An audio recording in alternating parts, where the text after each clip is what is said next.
Pandian stores சீரியலோட upcoming episode என்னென்னு பார்க்கலாம். இங்கே மீனா சக்திவேல், முத்துவேல், குமார்னு வசமாக 3 பேரையும் மாட்டிவிட்ட சந்தோஷத்தில் இருக்கும்போது செந்திலால் தனக்கு ஒரு பெரிய பிரச்சனை வரப்போகுதுன்னு தெரியாமல் இருக்காங்க.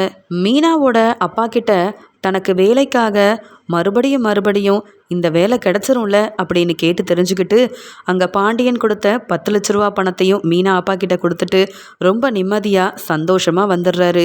வந்த உடனே இந்த உண்மையை மறைக்க முடியாமல் மீனா கிட்ட மெதுவாக சொல்ல ஆரம்பிக்கிறாரு. மீனா, நான் ஒரு பெரிய விஷயம் பண்ணியிருக்கேன், நீ சொன்னதை நான் கேட்கல அப்படின்னு சொல்ல.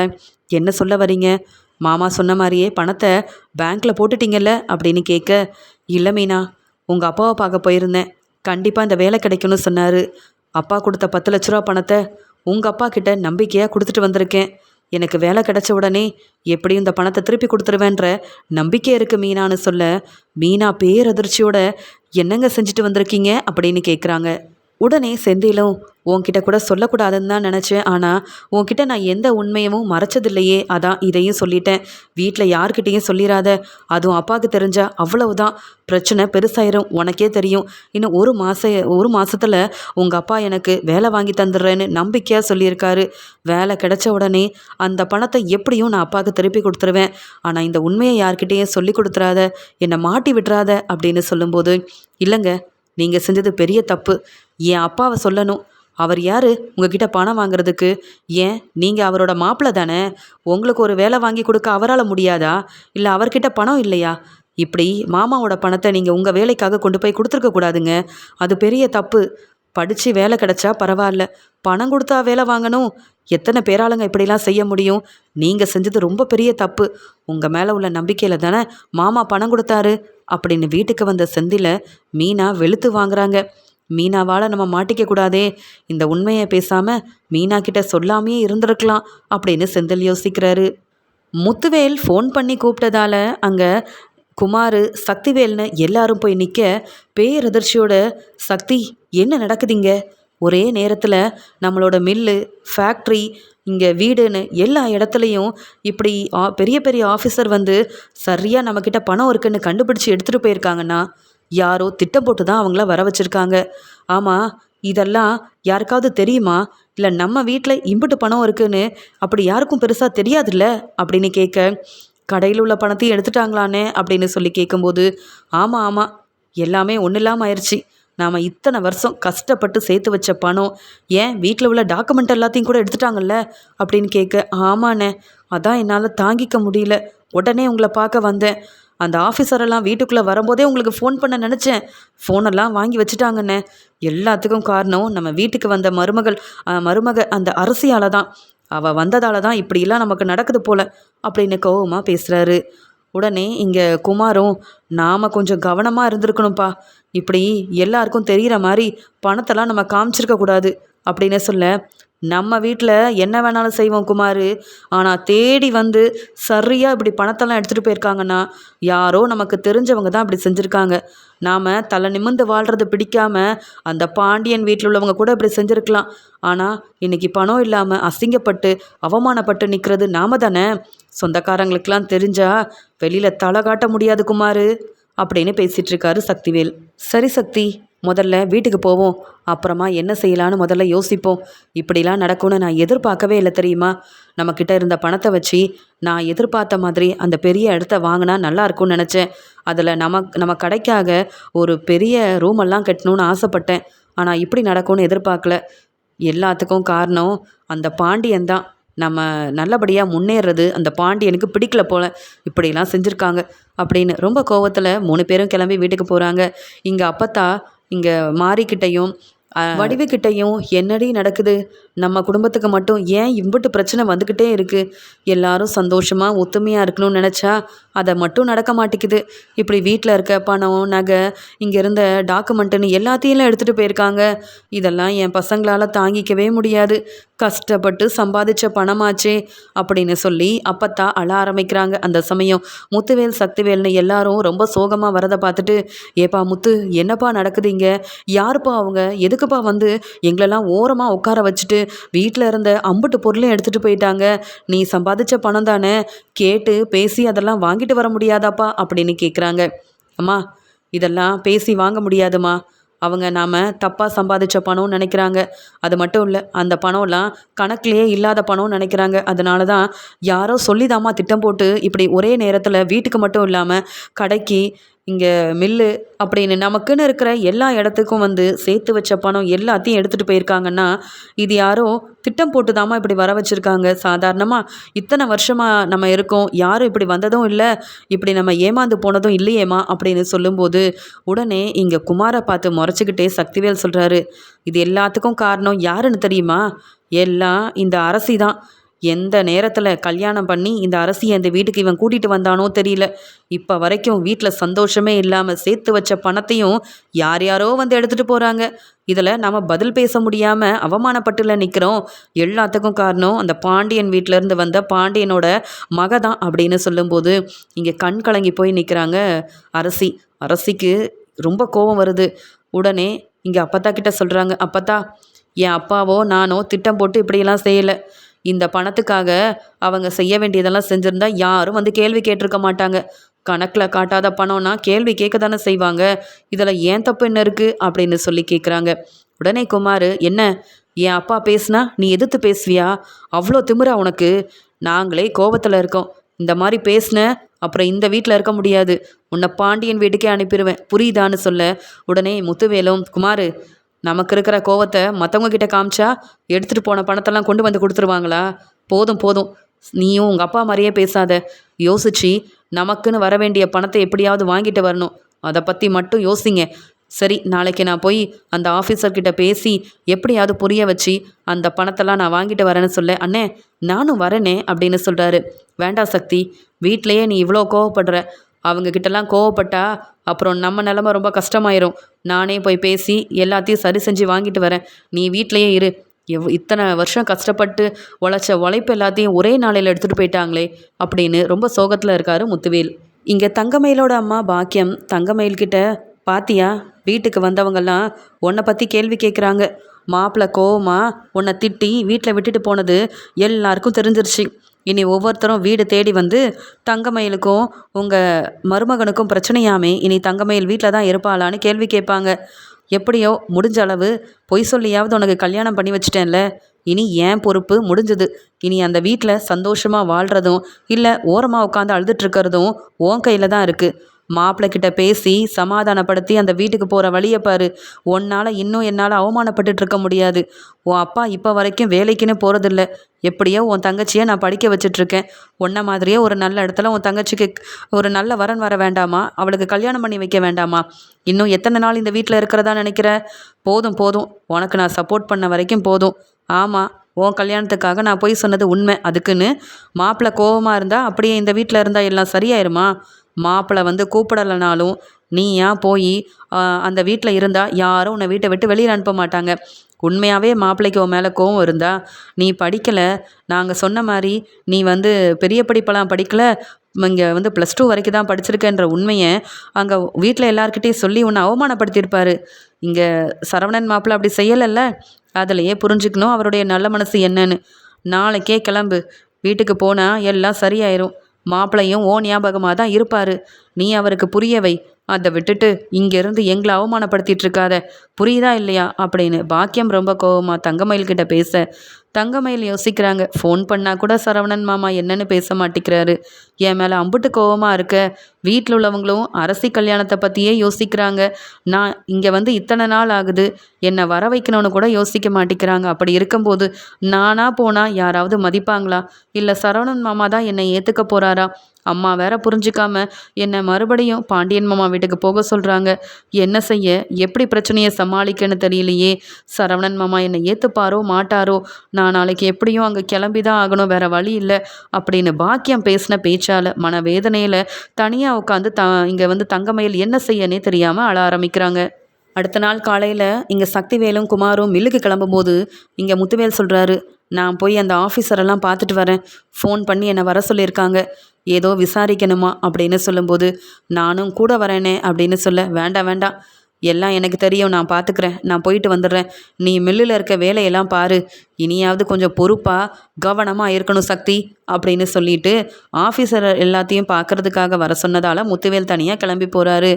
அங்கே போன உடனே முத்துவேலும், என்ன சார் இது, எதுக்காக சார் நான் வீட்டில் இல்லாதப்ப தேவையில்லாமல் வந்து பிரச்சனை செஞ்சுருக்கீங்க, வீட்டில் உள்ள பணம் நகை டாக்குமெண்ட்டுன்னு எல்லாத்தையும் எடுத்துகிட்டு வந்திருக்கீங்க, ஏன் சார் இப்படி செஞ்சீங்க, நாங்கள் எல்லாத்தையும் சரியாக தான் சார் வச்சுருக்கோன்னு சொல்ல, எந்த பணத்துக்கும் கணக்கு இல்லை, டாக்குமெண்ட்டை பற்றி கேட்டால் சரியாக உங்கள் தம்பி பதில் சொல்லலை, அதனால தான் உங்களை வர வச்சுருக்கோம். ஆமாம், இவ்வளோ பணம் வச்சுருக்கீங்க, இதெல்லாம் எப்படி நீங்கள் சம்பாதிச்சிங்க, எப்படி வந்தது, இதுக்கெல்லாம் இது எல்லாத்துக்குமே சரியான கணக்கு வழக்கு இருந்தால் சொல்லுங்கள், நாங்கள் மறுபடியும் இந்த பணத்தை கொடுக்குறோம்.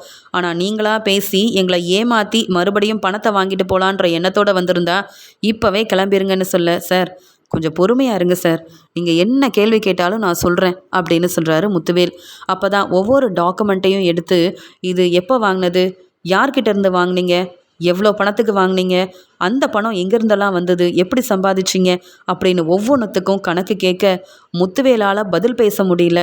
வசமாக மாட்டிக்கிட்டேன், இனி இந்த பொருளும் இந்த டாக்குமெண்ட் இந்த பணம்னு எதுவுமே நமக்கு கிடைக்காதா, கஷ்டப்பட்டு சொத்தெல்லாம் சேர்த்து வச்சா இப்படி ஒன்றும் இல்லாமல் ஆயிரும் போலையே அப்படின்னு முத்துவேல் யோசிக்கிறாரு.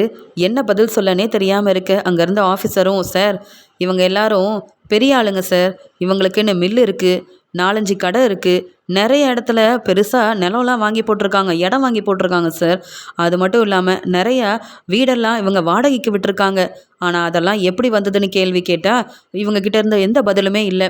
அது மட்டும் இல்லாமல் இந்த பணத்தை பற்றின விவரத்தை கேட்டால் கூட சொல்ல மாட்டேங்கிறாங்களே சார் அப்படின்னு சொல்லும்போது ஒவ்வொரு டாக்குமெண்ட்டையும் எடுத்து பார்த்துட்டு, என்ன இது எல்லாமே உங்கள் தம்பி பேரில் வாங்கியிருக்கீங்க அப்படின்னு கேட்க, யார் சக்திவேலா அப்படின்னு கேட்கும்போது, ஆமாம் நீங்கள் எல்லாத்தையும் சக்திவேல் பேரில் வாங்கியிருக்கீங்களா அப்படின்னு சொல்லும்போது, இல்லையே எல்லாமே என் பேர்லேயும் என் அம்மா பேரில் இல்லைனா வீட்டில் இருக்க மற்றவங்க பேரில் தான் இருக்குது, சக்திவேல் பேரில் பெருசாக எந்த சொத்தும் இப்போதைக்கு நான் வாங்கலையேன்னு சொல்லும்போது, இல்லையே அந்த குமார் சக்திவேல்னு 2 பேர்லேயும் நிறைய சொத்தெல்லாம் இருக்குதே அப்படின்னு இருக்கிற டாக்குமெண்ட் எல்லாத்தையும் இங்கே முத்துவேல்கிட்ட ஒவ்வொன்றா எடுத்து காமிக்க, அப்போ தான் முத்துவேலுக்கு தெரியுது, நமக்கே தெரியாமல் நம்மளை ஏமாற்றி சொத்து வாங்குறதா சொல்லிட்டு என் பேரில் வாங்க வேண்டிய எல்லாத்தையும் அவங்க பேரில் வாங்கியிருக்காங்களா, இதெல்லாம் எனக்கு தெரியவே தெரியாதே, அப்போ இந்த டாக்குமெண்ட் எல்லாம் சக்திவேல் யாருக்கும் தெரியாமல் மறைச்சி வச்சதா, குமாருக்கு கூட இவ்வளோ சொத்து இருக்கா, இதெல்லாம் எனக்கு தெரியாதே, சம்பாதிக்கிறத நான் பணத்தை ஏமாற்றி யாருக்கும் தெரியாமல் இப்படி சொத்தெல்லாம் வேற வாங்கி வச்சுருக்கானா, இதை பற்றி ஒரு அண்ணன்ற மரியாதையோட என்கிட்ட சொன்னதும் இல்லை, என்ன ஏதுன்னு தெரிஞ்சுக்கிட்டு நான் கேட்டதும் இல்லையே, அவங்கள நம்பினதுக்கு இப்படியா என்னை ஏமாற்றிட்டாங்க அப்படின்னு அது எல்லாத்தையும் பார்த்து பேரதிர்ச்சி அடைகிறாரு முத்துவேல். இதுக்காக தான் ஆஃபீஸரை பார்க்க போகிறேன்னு சொன்னப்போ நானும் கூட வரேன்னு ரொம்ப அடம்பிடிச்சானா சக்திவேல், இது தெரியாமல் நான் இத்தனை நாள் ஏமாந்தல போயிருந்திருக்கேன், என்னதான் இருந்தாலும் என் பொண்ணு தான் என்னை ஏமாற்றிட்டு கதரை கல்யாணம் பண்ணிட்டு போயிட்டா, நான் சம்பாதிக்கிறது எல்லாமே அந்த குமாருக்கு தான் நினச்சிட்டு இருந்தேன், ஆனால் என்னை நம்பாமல் என்னை ஏமாற்றி நான் சம்பாதிக்கிற பணத்தை எனக்கே தெரியாமல இவங்க எல்லாரும் எடுத்திருக்காங்க, இத்தனை நாள் ஒத்துமையாக இருக்கணும்னு நினச்சேன், ஆனால் இவங்க எல்லாரும் என்னை இப்படி ஏமாத்துனதுக்கப்புறமா இனி அந்த குமாரையும் சக்திவேலையும் நம்பி ஒரு பிரயோஜனமும் இல்லை, இனியும் நம்ம ஏமாறக்கூடாதுன்னா இவங்க 2 பேரையும் வீட்டை விட்டு வெளியில் அனுப்பணும், இவங்களுக்குன்னு இவ்வளோ சொத்து இருக்குல்ல, அப்புறம் எதுக்கு ஏன் வீட்டில் இருக்கணும் அப்படின்னு உண்மையெல்லாம் தெரிஞ்சுக்கிட்டு சக்திவேல் பற்றின உண்மையை தெரிஞ்சுக்கிட்ட முத்துவேல் ரொம்ப கோவத்தில் இருக்க,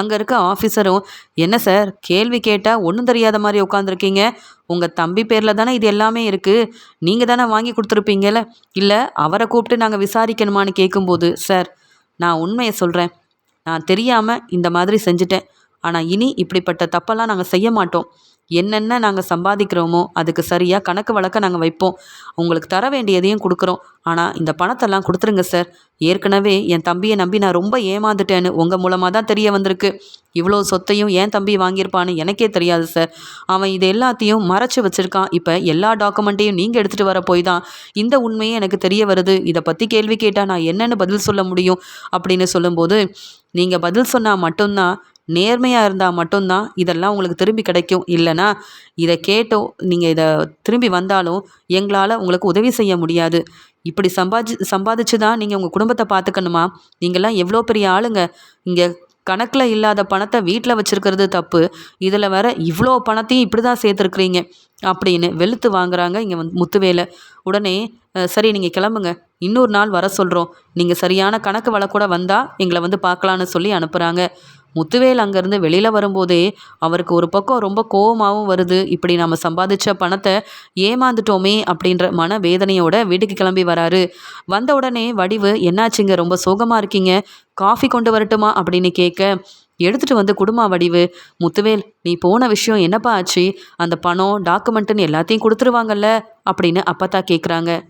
உடனே அரசியும், மாமா தப்பாக நினைக்காதீங்க, நாம் என்ன பணம் சேர்த்தாலும் அதுக்கு சரியான கணக்கெல்லாம் வச்சுருந்தோன்னா இப்படி நமக்கு அவமானமே வராது. நீங்கள் ரொம்ப சோகமாக இருக்கிறத பார்த்தா கணக்கு வழக்கெல்லாம் கேட்டிருப்பாங்க போல. இனியாவது பொறுப்பாக இந்த மாதிரி அடுத்தவங்களை ஏமாற்றி பணத்தை சேர்த்து வைக்காம நேர்மையாக இருந்தாதான் மற்றவங்க முன்னாடி தலை நிமிர்ந்து இருக்க முடியும். என் அப்பாவால் அவமானப்பட்டதா நீங்கள் சொன்னீங்களே, இப்போ அந்த ஆஃபீஸர் கேட்ட கேள்வியில் நீங்கள் தலை குனிஞ்சு தானே வீட்டுக்கு வந்திருக்கீங்க. இனியாவது என் அப்பாவெல்லாம் தப்பாக நினைக்காதீங்க. நாங்கள் யாரும் உங்கள் குடும்பம் நல்லா இருக்கக்கூடாதுன்னு நினச்சதே இல்லை. எல்லாரும் சந்தோஷமாக இருக்கணும் தான் நான், என் அம்மான்னு எல்லாருமே ஆசைப்பட்டோம். நீங்களே சம்பாதிச்ச பணத்தால் இப்போ தலை குனிஞ்சு நிற்கிறீங்க. அதை முதல்ல புரிஞ்சுக்கோங்க. எங்களை இங்கே சக்திவேல் மாமா தப்பாக பேசுகிற மாதிரி வேறு யாரும் இப்படிலாம் பேசாதீங்க அப்படின்னு ரொம்ப புரிகிற மாதிரி எடுத்து சொல்கிறாங்க அரசி. கோமதி பாண்டியன் கிட்ட இங்கே முத்துவேல் சக்திவேல் வீட்டில் ஆஃபீஸர்லாம் வந்து பணத்தை எடுத்துகிட்டு போன விஷயத்த சொல்கிறாங்க. எனக்கே தெரியாதுங்க, அங்கே என் அண்ணன் வீட்டுக்கு போயிட்டு வந்த சுகன்யா தான் இதை சொன்னான்னு சொல்லும்போது, உன் அண்ணன்க இவ்வளோ பணத்தை சேர்த்து வச்சுருக்காங்களே, அதுக்குன்னு கணக்கு வழக்கு இல்லாமையா வந்து இப்படி ஏமாற்றுவாங்க. அதான் வந்தவங்க அம்புட்டு பணத்தையும் எடுத்துகிட்டு போயிட்டாங்க. அந்த வீட்டில் இருக்க அரசிக்கு எந்த பிரச்சனையும் வராதில்ல இதனால் அப்படின்னு பாண்டியன் ரொம்ப கண் கலங்கிக்கிட்டே அக்கறையாக கேட்க, நானும் இதே தாங்க மீனா கிட்டே கேட்டேன். அதெல்லாம் எந்த பிரச்சனையும் வராது, முத்துவேல் சக்திவேல் இது எல்லாத்தையும் சமாளிச்சிருவாங்க. ஆனால் நல்ல பணம் சம்பாதிக்கிறவங்க இப்படி மற்றவங்கள ஏமாற்றி அதில் கணக்கு வழக்கு இல்லாமல் சம்பாதிக்கக்கூடாதுன்னு மீனா தாங்க சொன்னா. எங்கள் அண்ணன் அங்கே அவமானப்பட்டு நிற்கிறாரு. அங்கே மில்லு, அவங்களுக்கு என்னென்ன வீடு கடன் எங்கெல்லாம் இருக்கோ எல்லாத்துக்குமே ஆஃபீஸர் போயிட்டு இருந்த பணத்தை எல்லாத்தையும் எடுத்துகிட்டு போயிட்டாங்களாம். பாவம், அரசியால் தான் இதெல்லாம் நடந்ததுன்னு அவங்க சொல்லி அரசியை எதுவும் திட்டாமல் இருந்தால் சரிதான். இப்போ வேற அரசி அந்த வீட்டுக்கு மருமகளாக போயிருக்காளா, இதனால் அந்த குமார் சக்திவேல்னு அரசியை அவமானப்படுத்திடக்கூடாதுல்ல, அதுதான் என்னுடைய எண்ணமாக இருக்குது. என்னதான் அரசி நம்ம குடும்பம் வேணான்னு ஒரு முடிவெடுத்தாலும் அரசி மேலே இருக்கிற பாசம் இன்னும் குறையலைங்க. அவள் அந்த வீட்டுக்கு மருமகளாக போயிருக்கா, எப்படி இருந்தாலும் அவள் சந்தோஷமாக இருக்கணும்னு தான் எனக்கு தோணுதுன்னு கோமதி சொல்ல, உடனே இங்கே பாண்டியனும், அவள் எங்கே அங்கே சந்தோஷமாக இருக்கிறது, உங்கள் அண்ணன் 2 பேரை பற்றியும் உனக்கு தெரியும். அதுலேயும் அந்த குமார் ஏன் முன்னாடியே நம்ம அரசியை அந்த பேச்சு பேசினான். உன் வீட்டில் உன்னை எப்படி வளர்த்தாங்கன்னு கேள்வி கேட்டான். அரசியை திட்டினான் தெரியுமா. இதெல்லாம் பார்த்து அப்போவே புரிஞ்சுக்கிட்டு அரசு இந்த வீட்டில் சந்தோஷமாக இல்லைன்னு. நம்ம ஏற்பாடு பண்ண கல்யாணத்தெல்லாம் செஞ்சுருந்தா அரசிக்கு இப்படியெல்லாம் நடக்குமா? என்ன செய்ய, நம்ம அருமை அரசிக்கு புரியல, அதான் அங்கே அந்த வீட்டில் அனுபவிச்சிட்ருக்கா அப்படின்னு அரசியோட ஞாபகத்தில் இருக்கிற கோமதியும் பாண்டியனும் அரசியை பற்றி யோசித்து இப்படி பேசிகிட்டு இருக்காங்க. மில்லில் வேலையெல்லாம் முடிச்சுட்டு சக்திவேலும் குமாரும் முத்துவேல் வீட்டுக்கு வந்திருப்பாரு.